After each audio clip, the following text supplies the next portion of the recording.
Hi guys and welcome back to my channel. तो हमेशा की तरह आज भी हमारे पास काफी इंटरेस्टिंग न्यूज है, तो वीडियो के अंत तक जरूर देखना। शुरुआत करते हैं अपनी पहली न्यूज से। तो सबसे पहले हम बात करते हैं बीजीएस सेमीफाइनल्स के ओवरऑल स्टैंडिंग्स के बारे में, जहां नंबर 1 पर है सिंसिनाटी किड्स, नंबर 2 पर एफएस, नंबर 3 पर गॉड लाइक, नंबर 4 पर ओजी, 9 पर आरएनटीएक्स, 11 पर है 8-बिट और 14 पर है टीम सोल। नाउ बाकी टीम्स की बात करें तो 17 पर है वीएक्सटी, 18 पर है डब्ल्यूजी, 23 पर वशिष्ठ ई-स्पोर्ट्स, 31 पर है एचएच एंड 32 पर है पीएनएक्स। और बाकी टीम्स की स्टैंडिंग्स आप लोग स्क्रीन पर पॉज करके देख सकते हो। तो जैसे कि सिंसिनाटी किड्स नंबर 1 पर है, तो एंकी बॉर्ड ने टीम सिंसिनाटी किड्स के लिए लिखा, आपका कोलकाता में स्वागत है। देन अब हम बात करते हैं स्काउट के बारे में। तो उन्होंने अपने ब्रॉडकास्ट पर एक मैसेज शेयर करते हुए बोला, ओल्ड डेज को मिस कर रहा हूँ जब सिर्फ एक ही काम होता था करने को, नो पॉलिटिक्स नो हेटेड, बस एक गोल था इंडिया को रिप्रेजेंट करने का। तो नेक्स्ट हम देख लेते हैं आज की मैचेस का सोल वर्सेस गॉडलाइक का एक फाइट। हीरो एक्सट्रीम गॉडलाइक, क्या वो ये फाइट लेना चाहते हैं? क्योंकि दोनों तरफ अब उनको ध्यान रखना पड़ेगा। एक ग्रेनेड आगे गया, सिंप उनके ऊपर डैमेज बहुत ज्यादा आया और उनको भी अब थोड़ा पीछे आके अपने आप को हील तो करना पड़ेगा। दो तरफा वार है। हीरो एक्सट्रीम गॉडलाइक दो तरफों से नेड्स का सामना करते हुए, ये नेड से आर्टिफिशियल रेड जोन बनाया गया है। पंक को मान्या ने डाउन किया है, सिंप नेड का शिकार हुआ है। फ्रैग कौन निकालेगा? बैक टू बैक नेड्स, बैक टू बैक आक्रमण। एक तरफ लिखिता esports but Jonathan takes goblin down. एक किंग ने दूसरे किंग को डाउन किया है, बट हेक्टर कवर देने के लिए सही समय पे आए। गॉब्लिन को डाउन करने की कोशिश, जोनाथन को माफ कीजिए डाउन करने की कोशिश, पर टीम सोल, ये दोनों टीम्स के बीच में ना टीम सोल ने सही समय पे आगमन दिखाया और बेहतर एडवांटेज मिला है उनको। और इसी चीज की तो मैं चर्चा कर भी रहा था कि ऐसा ना हो कि टीम सोल वो सारे अंक वहां से लेके जाए। एडमिनो वो आखिरी खिलाड़ी बचे थे और 100 में उन्होंने बताया कि समय अब वो चलाना चाहते हैं टीम सोल। और इस मैच की फाइट को टीम सोल शेयर करते हुए बोलते हैं, peak summer everyone wants glass of गन्ने का जूस इन गेम आल्सो। गन्ने का जूस बड़ा गिलास 20 रुपए का, इधर चले आइए हमारी जूस वाली गाड़ी की। और उसके बाद डेस्टो भी बात करते हैं सोल वर्सेस गॉडलाइक फाइट के बारे में, और वो गॉडलाइक की मिस्टेक्स को पॉइंट आउट भी करते हैं। तो पहले वो देख लेते हैं। अब इस पॉइंट पे तो गॉडलाइक कुछ नहीं कर सकती थी भाई, कुछ भी नहीं कर सकती गॉडलाइक। सोल तो बेसिकली चाहेगी जितना वो एरिया ले सकते हैं, वो जाएंगे आगे फॉर श्योर एरिया। जैसे कि उन्होंने एरिया ले लिया, यहाँ तक पहुंच गए, गॉडलाइक डेड है वहाँ पे। लिखिता के पास जोन नहीं है, लिखिता वहां से एडवांस करेगी फॉर श्योर। अब गॉडलाइक पीछे आ नहीं सकती, यहाँ तो गॉडलाइक पिंच होगी थी, ठीक है। अब यहाँ तो नेट की फाइट होगी पूरी, नेट जाएंगे, ठीक है। वही बात है, देखो जॉनी अभी सरप्राइज में गॉब्लिन को नॉक देगा। एडमिनो फंस गया यहाँ पे, एडमिनो कुछ नहीं कर सकता है। गॉडलाइक की एक ही मिस्टेक थी, उन्होंने गलत टाइम पे गलत टीम के साइड प्रेशर बनाने का सोचा और उन्होंने अपना बैक छोड़ दिया। और इस जोन की सबसे इंपॉर्टेंट पोजी उन पे थी। इंस्टेड ऑफ फोकसिंग ऑन लिखिता, उनको अपना बैक पे फोकस करना चाहिए था, बिकॉज इवेंचुअली लिखिता पे जोन था ही नहीं, उनको आना ही था। अगर गॉडलाइक पे ये हिल का पूरा कंट्रोल होता, एक पॉइंट के बाद लिखिता पे एक और टीम आती पीछे से और गॉडलाइक को बहुत हेल्प हो जाती। सोल उस साइड से चढ़ती नहीं, सोल कुछ और मूव बनाने का ट्राई करती। अब ये वही बात है ना गाइस, बहुत बार ऐसा होता है कि तुम कोई हिल या कंपाउंड पुश कर रहे हो तो तुम्हें शॉट्स आते नहीं है, तो तुम पूरी टीम को लेकर घुस जाते हो। जब बाद में बंदे निकलते हैं तब आउटकम अलग होता है। बट अगर तुम एक फोर मैन पहुंच गए अंदर कंपाउंड तक और उस टीम ने कुछ बेसिकली रिटेलिएट नहीं किया, तो तुम्हारे लिए फाइट ईजी हो जाती है हमेशा। गॉडलाइक को सिर्फ ये एरिया डिफेंड करना था पीछे का, यहाँ उनके 2 या 3 बंदे खेलने थे, लिखिता यहीं पे रहती, पीछे से एचएच आती, वो नॉक देते, एचएच वालों की इनकी फाइट होती, गॉडलाइक अच्छा निकाल सकती थी। नाउ नेक्स्ट हम बात करते हैं स्पेरू के बारे में। तो उन्होंने अपने ब्रॉडकास्ट पर एक मैसेज शेयर करते हुए बोला, people should grow up to be honest. एक सेकंड के लिए चैट में आया था, एब्सोल्यूट फिल्थ भाई, education is really important, else कोई ऐसे फिजूल की बातें नहीं करता चैट में। एंड मैंने क्राफ्टन से भी रिक्वेस्ट करी है कि वो मॉडरेशन को बढ़ा दे चैट में। ऑल्सो सोल वर्सेस गॉडलाइक की फाइट के बीच में बैक टू बैक सोल पे काफी बार थर्ड पार्टी हुई, जिसकी वजह से सोल इस मैच से बाहर हो गए। तो सिड ने भी इस पर रिएक्ट किया, पहले वो देख लेते हैं। Bad game today in BGIS. First game मैंने देखा नहीं, घर के काम से बाहर गया था। सेकंड गेम मैंने देखा, ज्यादा सैंडविचिस सिचुएशन में फंस गए थे। सैंडविचिस क्या कर सकते हैं, होप फॉर द बेस्ट। एक और मैच बाकी है ना शायद। विदाउट स्मोक घूम रहे थे, मतलब विदाउट स्मोक घूम रहे थे तो मिले नहीं होंगे ना, ऐसा नहीं कि स्मोक दिखा होगा और वो लोग ने अपने बैग से फेंक दिया। ऑब्वियसली मिले नहीं होंगे शायद स्मोक्स उनको। अब भी जो मैच हुआ सैंडविच सिचुएशन में थे, बट वही है वो मैच में जहाँ पे इम्पॉसिबल थे points, you have to make up for it by. Now next हम बात करते हैं एडमिनो के बारे में। तो वो बात करते हैं पंक की स्टोरी से रिलेटेड, जिससे काफी लोगों को लग रहा था कि गॉडलाइक वाइल्ड कार्ड में ड्रॉपलेट्स रहने वाले हैं, जिस पर एडमिनो बात करते हैं। तो पहले वो देख लेते हैं। पर ना एक फ्रेंडली रिमाइंडर दिया गया था एडमिनो कि कुछ ड्रॉप क्लैशेस देखने को मिल सकते हैं, कुछ एक्स्ट्रा फाइट्स देखने को मिल सकती है, वो राइवलरी थोड़ी ज्यादा देखने को मिल सकती है। वो फाइट दिखी नहीं, पर बेसिकली हमारी वैसी नियत नहीं है कि हम किसी को बाहर करें, जिसकी किस्मत में जो लिखा है वो उसको मिल जाएगा। बाकी ऐसा थोड़ा गर्मा गर्मी तो बनी रहनी चाहिए। जी हाँ, सेमीफाइनल्स वीक 1 में भी वो गर्मा गर्मी बनी रहनी चाहिए। नाउ नेक्स्ट हम बात करते हैं सारंग के बारे में। तो वो रिप्लाई करते हैं पीएनएक्स वेनम के स्टेटमेंट पर, जिसमें उन्होंने बोला था कि टीएक्स के साथ ड्रॉपलेट्स करके उनको 4 फिनिशेस मिल जाते हैं, जिस पर सारंग ने क्या रिप्लाई किया वो देख लेते हैं। हमारे साथ फिनिक्स के वेनम जुड़े थे, देखिए बताने की जरूरत है नहीं कि वो है कौन, परिचित हैं आप लोग एक दूसरे से। उन्होंने कहा कि अब ड्रॉप क्लैशेस नहीं हो रहे हैं, एक सिंगल ग्रुप में नहीं है, उनके 4 फ्री के फिनिशेस चले गए। तो कुछ जवाब देना चाहेंगे आप? उनका तो वैसे आदत ही है कि हर ऑफिशियल के टाइम में एक इंटरव्यू लेते हैं और कुछ ना कुछ बोलते हैं। कोई बात नहीं, बोलने वालों को तो हम बोलने देते हैं, हम लोग अपना एक्शन से ही प्रूव करना चाहेंगे। तो ड्रॉप लोकेशन में कोई चेंजेस नहीं है रेवेनेंट एक्सपार्क की तरफ से?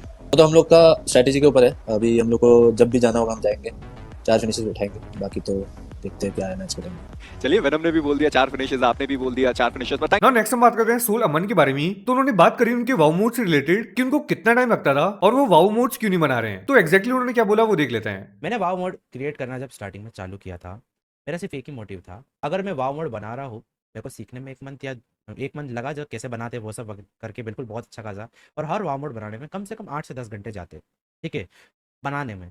प्लस क्योंकि आपको चेक करना पड़ता है, क्योंकि मैं इतना एक्सपर्ट नहीं हूँ कि मैं 2 मिनट में फट दे के बना दूँ, ठीक है, मैं एक बिगिनर लेवल वाला वाव मोड बनाता हूँ, ठीक है, क्रिएटर हूँ बेसिकली, वाव मोड क्रिएटर। अब उसका रिसर्च और बाकी बैलेंस मैप बनाने में कम से कम 2 दिन जाते, बात को ध्यान से सुनना, 2 दिन जाते, right.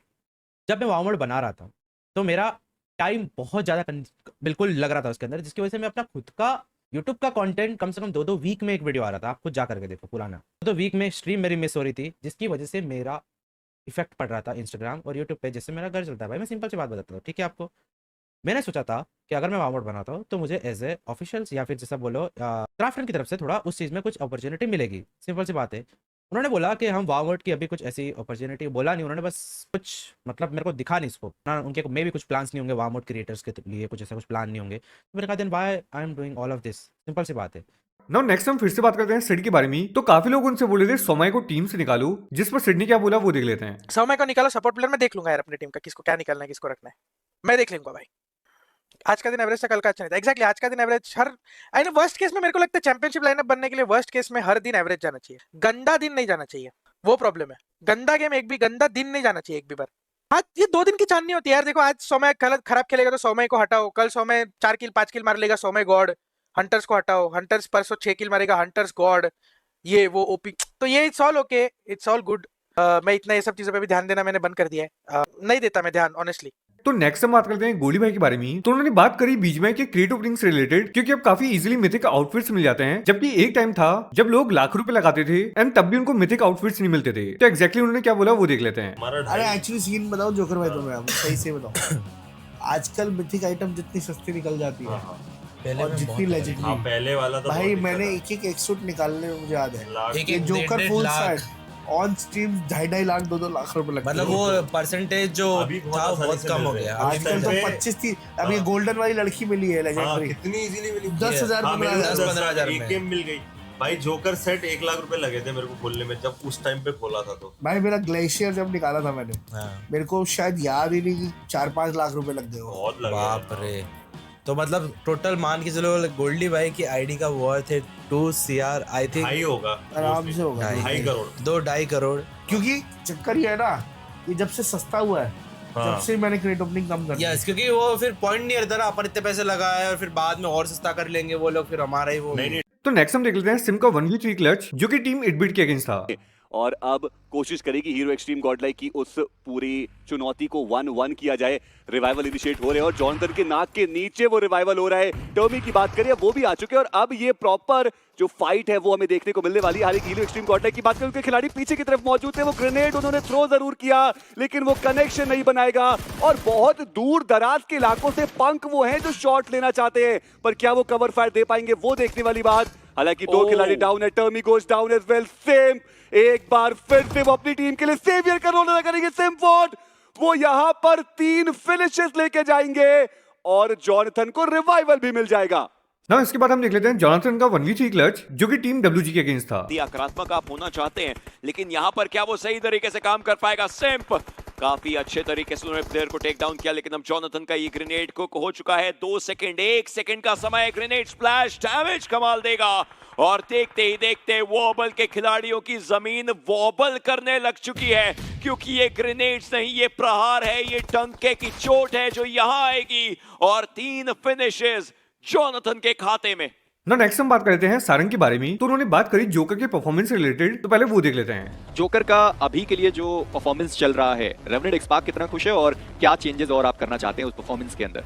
I feel her team में एक ऐसा प्लेयर होता है जितना भी अच्छा खेले सब लोग उसको ही मतलब बोलने का ट्राई करते हैं या टारगेट करते हैं, और कल के दिन में भी उसका ही सबसे ज़्यादा फिनिशेस था। तो आई गेस कहीं भी मतलब साइड से वो वीक नहीं है, इक्वली हम लोग जितने स्ट्रॉन्ग है वो भी उतने स्ट्रॉन्ग है, तो वही है लोगों का मतलब पर्सपेक्टिव ऐसा बन गया। उम्मीद है कि जोकर जो पिछली बार BMPS में करके गए थे वो इस बार भी कुछ करेंगे बढ़िया।